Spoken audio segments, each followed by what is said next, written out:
Bilal bin Rabah bebas. Dan alhamdulillah atas izin Allah Subhanahu wa taala, kekuatan mempertahankan dan memperjuangkan keimanan daripada Bilal ini nanti di ujung masa hidupnya bersama Rasulullah sallallahu alaihi wasallam, Bilal bin Rabah dimuliakan oleh Allah Subhanahu wa taala. Meski ku rapuh dalam langkah, kadang tak setia kepadamu. Bapak Ibu jamaah Masjid Raudhatul Amilin yang dimuliakan oleh Allah Subhanahu wa taala, marilah kita selalu bersyukur kepada Allah dengan sama-sama mengucapkan alhamdulillah.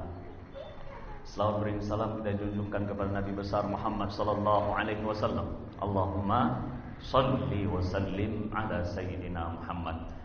Bapak Ibu yang dimuliakan oleh Allah Subhanahu wa taala, pada pertemuan yang lalu kita melihat perjuangan daripada seseorang bernama Abu Bakar untuk membela Islam dengan menyiarkannya dan menyampaikannya secara terang-terangan dan dengan suara yang lantang. Namun kemudian Abu Bakar menghadapi cobaan dan siksaan, lalu berjumpa dengan Rasulullah sallallahu alaihi wasallam dalam keadaan yang Rasulullah sallallahu alaihi wasallam melihat sedih karena rupa dan wajah daripada Abu Bakar radhiyallahu an terluka karena sendal yang telah diletakkan oleh Utbah bin Rabi'ah. Nah, Bapak Ibu sekalian yang dimuliakan Allah Subhanahu wa taala, kita masih dalam perjuangan daripada sahabat Rasulullah sallallahu alaihi wasallam. Kalaulah Abu Bakar radhiyallahu an ada kabilahnya yang membela, yang disebut dengan Bani Tayyim, yang memisahkan antara orang-orang yang memukul Abu Bakar dari Abu Bakar radhiyallahu an, bahkan mereka bisa mengancam jikalau Abu Bakar radhiyallahu an meninggal, maka Utbah bin Rabi'ah pun akan kami bunuh. Ada pembelanya. Namun pada saat sekarang ini saya menyampaikan sosok yang tidak ada pembelanya dari manusia, tidak ada pembela dari keluarganya, tidak ada pembela dari mana-mana. Karena memang keadaan umat Islam saat itu adalah dalam keadaan sedikit. Dialah Bilal bin Rabah. Bilal bin Rabah adalah anak daripada Rabah dan ibunya bernama Hamamah. Hamamah ini adalah seorang budak yang hitam kulitnya. Maka terkadang Bilal bin Rabah dipanggil dengan Yabna As-Sauda, wahai anak wanita hitam, karena ibunya berkulit hitam dan budak. Kalaulah budak tidak punya suara, tidak punya hak membela, tidak punya hak apa-apa, hanya sebagai seseorang yang taat ikut atas perintah tuannya. Nah, Bilal bin Rabah adalah salah satu dari orang yang mendapat siksaan daripada kaum musyrik ataupun kafir Quraisy. Dan siksaannya ini sama-sama kita ketahui siksaan yang dikatakan siksaan yang pedih, yang hanya tahan di antara para sahabat yang lemah itu adalah Bilal bin Rabah. Ketika bapaknya meninggal, maka Bilal bin Rabah bersama Umayyah bin Khalaf. Dan Umayyah bin Khalaf inilah ketika mengetahui bahwasanya Bilal bin Rabah beriman kepada Allah Subhanahu wa taala dan mengikuti Nabi besar Muhammad sallallahu alaihi wasallam, disitulah mulai usaha untuk menyiksa Bilal bin Rabah dan orang-orang yang lemah di antara selain Bilal bin Rabah. Apa yang dilakukan oleh Umayyah bin Khalaf dan algojo-algojonya? Di bawah terik matahari yang begitu panas dan di tengah matahari ataupun di tengah hari, pada terik matahari yang begitu panas, maka Bilal bin Rabah ini dan orang-orang yang lemah lainnya yang menyiarkan keislamannya dibuka bajunya, kemudian diletak di bawah terik matahari. Bukan hanya itu, namun dipakaikan kepada mereka baju besi.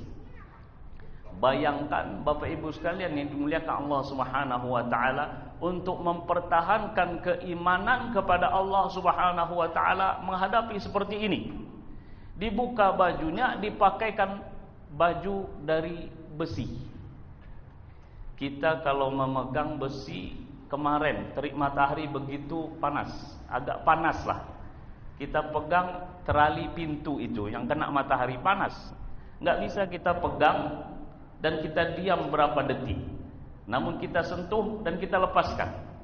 Bagaimana Bilal bin Rabah yang dipakaikan baju besi di bawah terik matahari di tengah hari, dan itu dilakukan oleh Umayyah bin Khalaf. Tidak hanya itu, ketika bajunya dibuka, maka Umayyah bin Khalaf dan algojonya memukul punggungnya dan memukul dadanya dengan cemeti. Saya ingin mengajak Bapak Ibu sekalian, begitu berat perjuangan sahabat Rasulullah SAW mempertahankan keimanannya kepada Allah Subhanahu wa taala. Dan kita melihat Bilal bin Rabah sabar menghadapi ini. Ketika Umayyah bin Khalaf mengatakan, keluar engkau dari keimanan engkau kepada Allah dan Rasul, dan katakan engkau beriman kepada Allah wal Uzza, saat itu Bilal mengatakan Ahad, Ahad, Ahad. Makin dipukul, makin ia katakan Ahad. Sampai dikatakan dalam riwayat, Umayyah bin Khalaf dan Al-Ghawjainnya ini capek, sudah tak kuasa lagi untuk memukul Bilal bin Rabah. Namun Bilal bin Rabah setiap dipukul menikmati, dan ia katakan Ahad.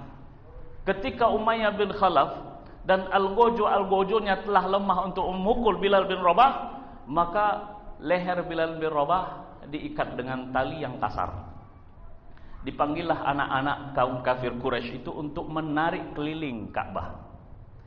Bapak Ibu bayangkan perjuangan daripada seseorang Bilal yang tidak ada yang bisa membelanya saat itu. Keluarganya tidak bisa, nggak ada yang bisa. Hingga suatu saat Abu Bakar radhiyallahu anhu, subhanallah, orang yang pernah disiksa juga oleh kaum kafir Quraisy yang dilakukan oleh Utbah bin Rabi'ah. Ketika Abu Bakar melihat seperti itu, peran Abu Bakar yang dikenal sebagai saudagar kaya, yang dikenal sebagai orang yang disayangi oleh anak kecil, anak muda, karena bahasanya yang santun dan karena pengalamannya dalam berniaga, maka Abu Bakar saat melihat seperti itu, dia dekati Umayyah bin Khalaf. Karena Bilal ini budak, berarti cara untuk melepaskan Bilal bin Rabah, dia harus dimerdekakan. Maka Abu Bakar radhiyallahu anhu mendatangi Umayyah bin Khalaf, "Ittaqillah, takutlah engkau kepada Allah Subhanahu wa taala atas apa yang telah engkau lakukan kepada Bilal. Sampai kapan kamu melakukan seperti ini?" Maka Umayyah bin Khalaf mengatakan, "Antas sabab, kamu penyebabnya. Kamu penyebab dia ini saya siksa sekarang." Maka Abu Bakar mengatakan, "Saya beli dia dan merdekakanlah ia dengan dana yang akan saya bayarkan." Umayyah bin Khalaf ini, dia angkat nilai daripada Bilal bin Rabah. Tidak satu uqiyah, dikatakan sab'u awaqi. Sab'u awaqi itu adalah 7 uqiyah. 7 uqiyah emas, 1 uqiyah sama dengan 40 dirham. 40 dirham sama dengan 2,975 gram emas. 1 uqiyah sama dengan 40 dirham. 40 dirham, 1 dirham 2,975. Berarti jika itu 7 uqiyah emas sama dengan berapa? Kalau dikalikan menurut jumhur, 1 uqiyah itu sama dengan 119 gram emas. Luar biasa, Pak. Yang diminta oleh Umayyah berapa? 7 uqiyah. 7 kali 119 gram emas, 1070 berapa? Dikali berapa 1 gram sekarang? Berapa Bapak tukang emas ada di sini? 1 gram itu berapa? 500 ribuan Pak ya. Berarti 1,5 miliar. Abu Bakar radhiyallahu anhu ingin membebaskan Bilal dengan 1,5 miliar lebih. Maka dibayar. Dan bebaslah Bilal bin Rabah. Ketika bebas ini, Umayyah bin Khalaf mengatakan kepada Abu Bakar, "Wahai Abu Bakar, kalau engkau menawar sampai 1 uqiyah, yang tadi kan 7 uqiyah, ada yang mengatakan 9 uqiyah. Kalau engkau menawar 1 uqiyah, saya bebaskan juga ini si Bilal." Namun Abu Bakar seseorang yang izzah, mulia di hadapan Allah Subhanahu wa taala dan di hadapan kaum kafir Quraisy, dia katakan, "Kalaulah engkau menawarkan sampai 100 uqiyah pun akan saya beli." Masya Allah. Ya Pak ya. Dia orang kafir menganggap remeh. 1 uqiyah padahal saya bebaskan. Namun Abu Bakar mengatakan 100 uqiyah pun kalau engkau katakan tadi akan saya beli. Mungkin dia merasa, kenapa enggak saya katakan 100 uqiyah tadi? Nah, siapa yang nyesal sekarang Pak? Yang nyesal Umayyah bin Khalaf, bukan Abu Bakar. Itulah izzatul Islam. Itu adalah kemuliaan daripada Islam. Bilal bin Rabah bebas. Dan alhamdulillah atas izin Allah Subhanahu wa taala, kekuatan mempertahankan dan memperjuangkan keimanan daripada Bilal ini nanti di ujung masa hidupnya bersama Rasulullah sallallahu alaihi wasallam, Bilal bin Rabah dimuliakan oleh Allah Subhanahu wa taala. Sekarang pun kita merasa bahwasanya Bilal bin Rabah itu dimuliakan. Buktinya apa? Setiap masjid mushola ada Bilalnya. Betul Pak ya? Oh, Bilal masjid ini mana? Nah, padahal Bilalnya sudah meninggal, tapi itulah Allah memuliakan seseorang dengan mengangkat namanya dan menyebut namanya. Nah, Bapak Ibu sekalian yang dimuliakan oleh Allah Subhanahu wa taala, Bilal pun bebas. Dan yang memerdekakannya adalah Abu Bakar radhiyallahu anhu dengan bayaran yang begitu luar biasa.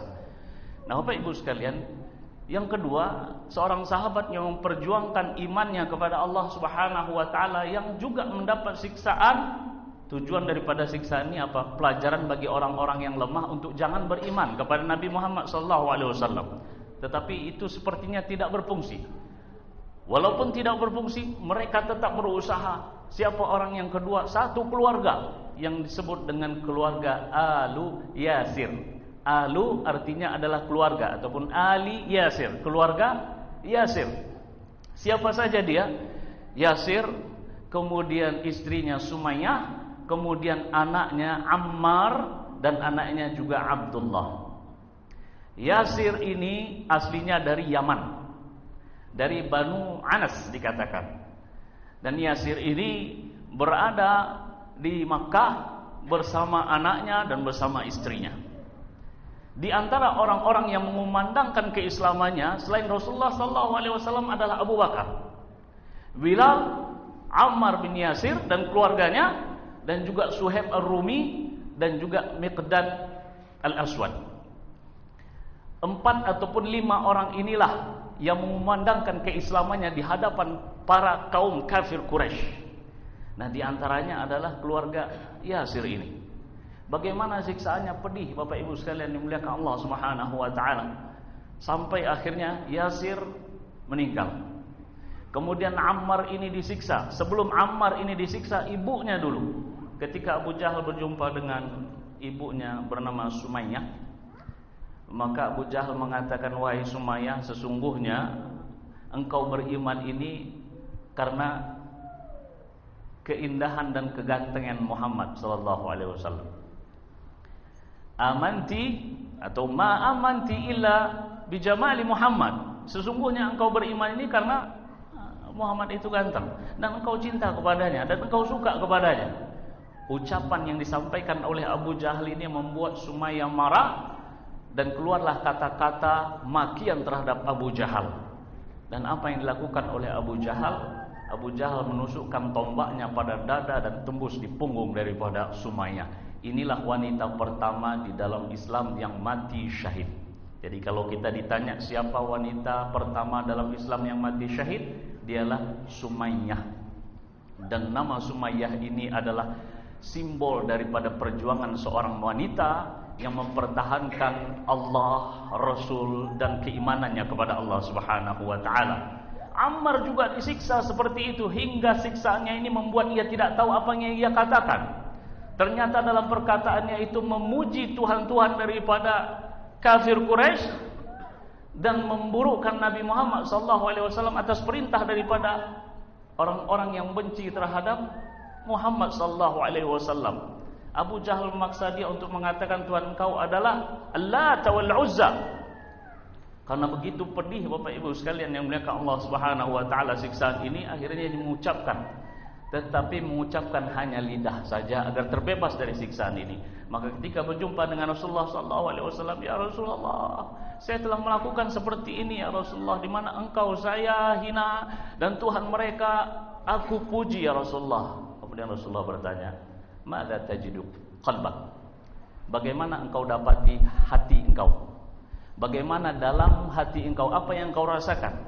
Maka Ammar bin Yasir mengatakan, mutmainnun bil iman. Turunlah surat An-Nahl ayat 106, di mana Allah Subhanahu wa taala berfirman, "Man kafara billahi min ba'di imanihi illa man ukriha wa qalbuhu mutmainnun bil iman." Yang artinya barang siapa yang kafir kepada Allah setelah ia beriman, maka ia mendapat murka Allah Subhanahu wa taala, kecuali orang yang dipaksa, yang hatinya itu tapi hatinya itu tetap tenang dengan keimanan. Ayat ini turun untuk Ammar bin Yasir yang membela Islam, yang kuat menahan siksaan. Dan yang terakhir, yang ketiga adalah sahabat Rasulullah SAW bernama Sa'ad bin Abi Waqqas. Sa'ad bin Abi Waqqas adalah seorang sahabat yang sayang sekali kepada ibunya, cinta sekali kepada ibunya, berbakti kepada ibunya. Namun model siksaannya lain lagi. Kalaulah Bilal itu pada tubuhnya, kalau Ammar bin Yasir dan keluarganya pada tubuhnya, sementara Sa'ad bin Abi Waqqas ujiannya pada ibunya. Dia berbakti kepada ibunya. Namun tatkala Sa'ad bin Abi Waqqas ini beriman kepada Allah Subhanahu wa taala dan mengikuti Rasulullah sallallahu alaihi wasallam, maka ibunya ini menyampaikan, "Wahai Sa'ad, agama apa yang engkau peluk ini? Engkau tinggalkan agama itu atau aku tidak makan? Dan engkau akan merasa hina karena aku tidak makan dan aku nantinya lemah." Jadi pilihannya apa Bapak Ibu sekalian? Engkau tinggalkan agama yang engkau peluk sekarang ini, atau aku tidak makan? Sa'ad bin Abi Waqqas terkenal sayang sekali sama ibunya.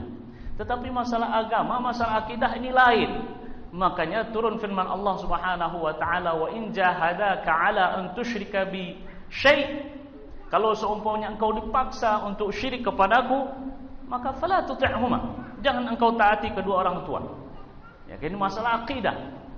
Maka benar, ibu daripada Sa'ad bin Abi Waqqas ini cobaannya nih. Seorang yang sayang kepada ibunya dicoba dengan seperti ini.